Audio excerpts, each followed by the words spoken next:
Ya pemirsa, apa yang Anda saksikan tadi merupakan cuplikan dari peristiwa yang menjadi duka untuk seluruh masyarakat Indonesia. Tidak hanya untuk para supporter yakni Aremania, tapi untuk seluruh supporter sepak bola di Indonesia bahkan juga masyarakat pada umumnya. Ini yang nanti akan saya bahas di Apa Kabar Indonesia malam hari ini. Langkah yang dilakukan oleh pihak kepolisian, ada 6 tersangka atas kasus ini, 3 aparat, 3 lagi warga sipil. Bahkan untuk lebih jelasnya kami akan putar kembali pernyataan dari Kapolri berikut ini. Dan alat bukti permulaan yang cukup, maka ditetapkan saat ini 6 tersangka sebagai berikut. Yang pertama, Saudara Insinyur AHL, Direktur Utama PT LIB.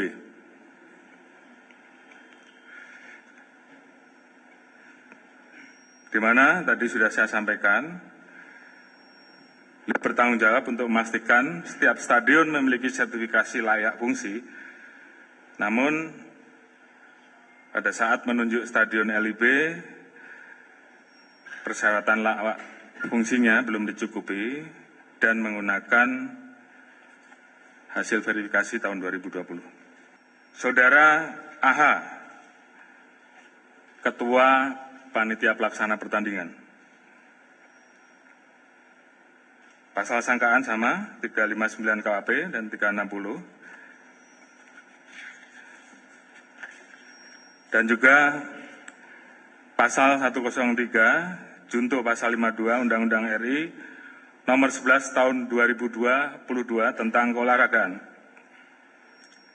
di mana pelaksana dan koordinator penyelenggaraan pertandingan yang bertanggung jawab pada LIB. Di situ disebutkan di pasal 3, Panpel bertanggung jawab sepenuhnya terhadap kejadian. Ditemukan tidak membuat dokumen keselamatan dan keamanan bagi penonton stadion, sehingga melanggar pasal 6 ayat 1 regulasi keselamatan dan keamanan. Kemudian yang ketiga, Saudara SS selaku security officer. Pasal yang dilanggar sama 359 KUHP dan pasal 360 dan atau pasal 103 junto pasal 52 Undang-Undang RI nomor 11 tahun 2022 tentang keolahragaan, di mana tidak membuat dokumen penilaian risiko, bertanggung jawab terhadap dokumen penilaian risiko untuk semua pertandingan, dan juga memerintahkan steward untuk meninggalkan gerbang pada saat terjadi insiden. Kemudian Saudara Wahyu SS, Kabak Polres Malang, melanggar pasal 359 KUHP atau pasal 360 KUHP. Yang bersangkutan mengetahui terkait adanya aturan FIFA tentang larangan penggunaan gas air mata. Namun yang bersangkutan tidak mencegah atau melarang pemakaian gas air mata pada saat pengamanan. Kemudian Saudara H dan ketiga Yon Brimopolda Jatim, yang bersangkutan memerintahkan anggotanya untuk melakukan penembakan gas air mata. Saudara BSA, Kasat Samapta Polres Malang, pidana sama pasal 359, pasal 360, yang bersangkutan juga memerintahkan anggotanya untuk melakukan penembakan gas air mata. Ya, 6 tersangka sudah ditetapkan, bahkan aparat kepolisian masih akan menyusul memeriksa puluhan aparat kepolisian lagi. Apakah nanti akan mungkin muncul tersangka baru atas kasus ini ataukah tidak, dan juga SOP penggunaan gas air mata untuk mengamankan supporter di stadion. Itu akan saya bahas juga di Apa Kabar Indonesia malam. Di studio TV One sudah hadir Pak Ahyar Salmi sebagai pengamat hukum pidana kita. Selamat malam, assalamualaikum Bapak. Waalaikumsalam. Saya Selamat malam, Caca. juga sudah tersambung pemirsa dengan penasihat Kapolri Irjen Pol Purnawirawan Arianto Sutadi dan juga Bapak Bambang Rukminto yang merupakan pengamat kepolisian dan juga Mas Handoko menjadi perwakilan dari Aremania di sini. Mas Handoko, selamat malam. Selamat malam, Mbak. Ya, sebelum saya ke Pak Arianto, bahkan juga ke Pak Bambang, saya ke Mas Handoko terlebih dahulu. Mas Handoko, apa komentar, pendapat atau mungkin tanggapan dari para Aremania mengingat sudah ada 6 tersangka di sini ya, 3 sipil, 3-nya lagi aparat, seperti apa? Kita mengapresiasi atas perkembangan kasus tragedi yang ada di Stadion Kanjuruhan Malang, di mana semalam Bapak Kapolri sudah menetapkan 6 tersangka. Kita belum tahu juga sih, itu akan ada pasal lain lagi atau bertambah tersangkanya. Oke. Nah, untuk itu dari perkembangan setiap perkembangan yang ada di media, Aremania selalu mengikuti dan ketika ini terjadi, kita nggak tahu SOP yang dijalankan sebelumnya itu sudah diterima nggak oleh para supporter yang hadir di stadion. Oke. Gitu, Mbak. Mas Handoko, saya bertanya ini tapi tidak mengurangi rasa bela sungkawa saya yang teramat dalam kepada korban tragedi Kanjuruhan. Kalaulah sempat ada statement bahwa sebenarnya para Aremania yang turun ke lapangan ingin memberikan support terhadap pemain atas kekalahan yang terjadi. Tapi sebenarnya para Aremania ini sadar tidak bahwa hal tersebut memang secara aturan dilarang untuk turun ke stadion? Bagaimana? Hal ini memang sering kali ya di stadion manapun kita ada pertandingan selesai, mereka itu datang ke bawah, entah itu bersalaman, berfoto bersama, atau meminta jersey pemain. Tapi dalam legal kan itu nggak boleh. Apakah ini juga kelalaian dari petugas keamanan, di mana supporter ini melakukan invasi ke stadion, ke dalam lapangan. Terusnya memang nggak boleh. Tapi kemarin itu juga yang saya lihat itu dua, tapi mereka tidak memukul atau meminta jersey pemain. Ya. Cuma ngasih support ke pemain. Mungkin mereka juga terlalu syahdu dalam menerima kekalahan dengan gestur mereka yang menangis dan merangkul pemain. Okay. Dan itu tidak ada masalah. Seharusnya ketika tidak ada pemukulan dari supporter ke pemain Arema. Oke.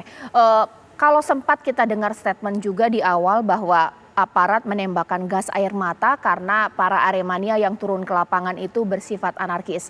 Saya mau tahu dari para Aremania, adakah informasi bahwa ketika berada di tengah lapangan sempat ada pertikaian, berusaha untuk memukul aparat, atau seperti apa?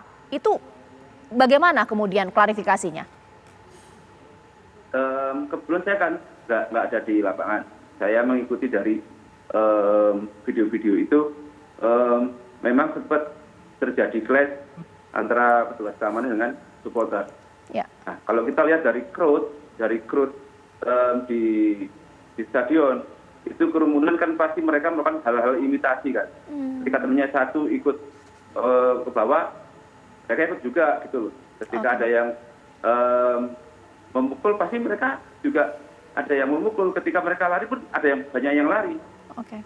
Gitu loh. Baik. Jadi hal-hal imitasi dalam supporter atau kerumunan pun itu wajar terjadi kan.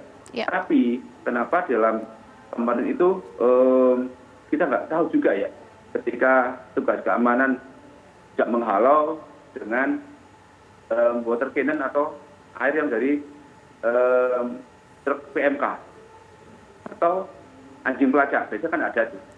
Kenapa harus gas air mata langsung? Oke.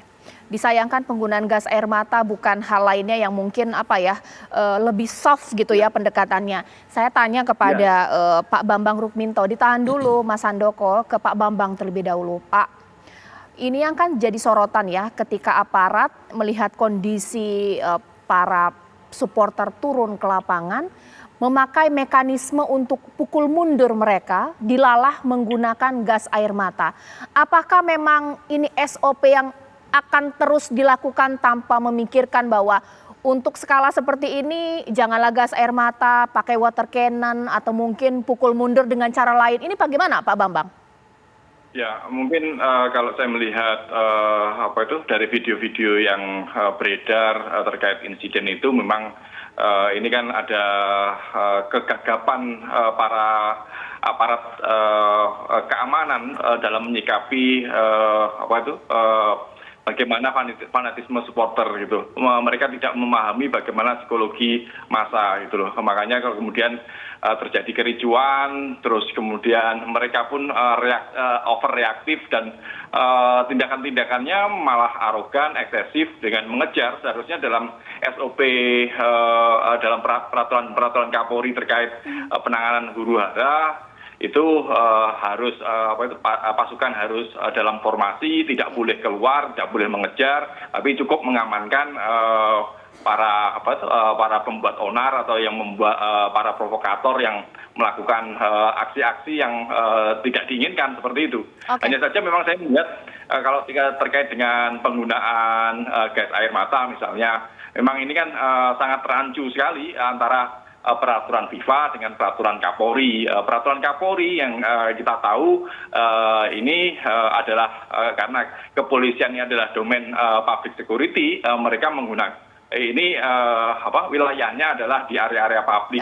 Makanya perkap pun terkait dengan pengendalian massa, kemudian penanganan huru-hara itu adalah di ruang-ruang publik. Sementara di dalam sebuah stadion ini sangat berbeda sekali dengan huru-hara di area publik terkait unjuk rasa misalnya seperti itu, karena di dalam sebuah stadion ini mereka adalah penonton yang membeli tiket yang masuk ke dalam sebuah arena stadion itu dengan ingin menikmati tontonan, ingin nyaman, ingin aman seperti itu. Makanya harusnya SOP-nya pun juga harus berbeda seperti itu. Oke, sekarang saya tanyakan hal ini kepada Pak Arianto. Pak Arianto, apakah semua polisi menganggap sama ketika ada kerumunan, potensi kericuhan, ini merupakan huru-hara, massa yang anarkis, sehingga tidak bisa dibedakan dengan selebrasi para supporter?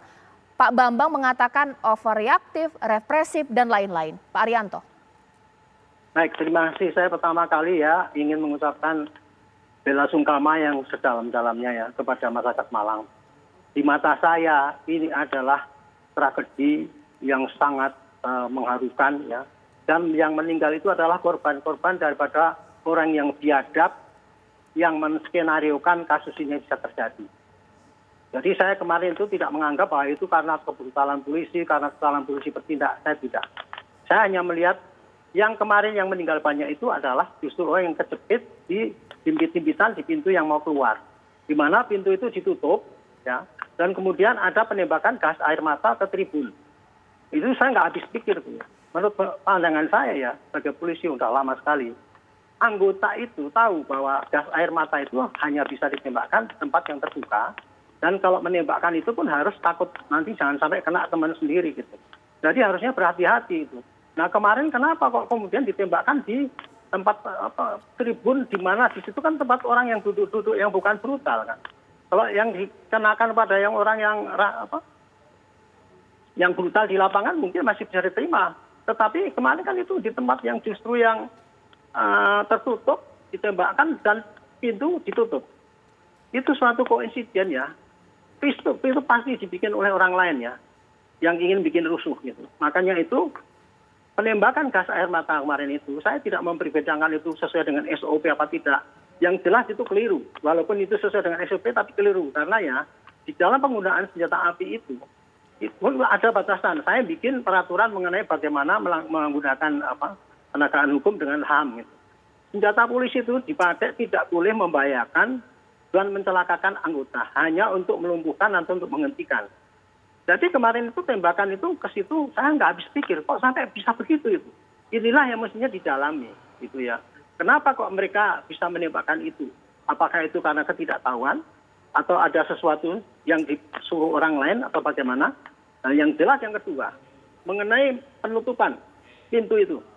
Orang yang bodoh pun tahu kalau mau bubar itu masih dibuka ya. Apalagi orang Malang ya. Malang itu ya sumber kericuannya itu adalah kalau Arema Malang kalah pasti ricu. Kalau di Surabaya pertandingan sepak bolanya Surabaya kalah pasti ricu. Mestinya yang diantisipasi itu. Tapi kenapa kemarin pada saat pas peak hours di mana orang mau keluar kok pintu ditutup? Itu suatu kesengajaan saya anggap. Kemudian kok kenapa ditembak di tribun? Kan biar bubar itu. Hanya saya jadi saya anggap itu ya. Yang meninggal kemarin itu adalah korban kepada kebiadaban orang yang intelektual dader yang bikin kasus ini rame. Ya. Dan kasihan juga polisi diadu domba sekarang. Dianggap polisi pembunuh dan sebagainya. Kan itu yang terjadi. Jadi tolong ini dilihat ya. Yang kejadian itu adalah kemarin bukan tawuran antara supporter dengan supporter. Antara supporter yang brutal. Tidak kok. Yang meninggal itu adalah orang yang himpit-himpitan mau keluar. Yang dibikin begitu oleh intelektual dader yang ada di belakang ini. Gitu. Oke. Ya mudah-mudahan bisa ketahuan nantilah. Kalau enggak polisi yang mengetahui, Tuhan nanti yang mengetahui itulah orang yang biadab begitu. Oke. Itu yang nanti akan saya dalami sesaat lagi. Apa yang mungkin dirasakan oleh Mas Handoko ketika gas air mata ditembakkan? Karena saat ini publik juga bertanya-tanya. Spesifikasi gas air mata yang dimiliki Polri saat ini apakah sudah tepat? Dan saya juga akan tanya kepada Pak Ahyar di sini mengenai pasal yang digunakan, sesuatu yang menyebabkan kelalaian hingga meninggal adanya korban jiwa dalam hal ini. Apakah ini cukup mengingat sebelumnya Pak Mahfud MD mengatakan apakah ini termasuk abuse of power jika dilakukan bukan dalam kondisi tidak darurat? Sesaat lagi di Apa Kabar Indonesia Malam.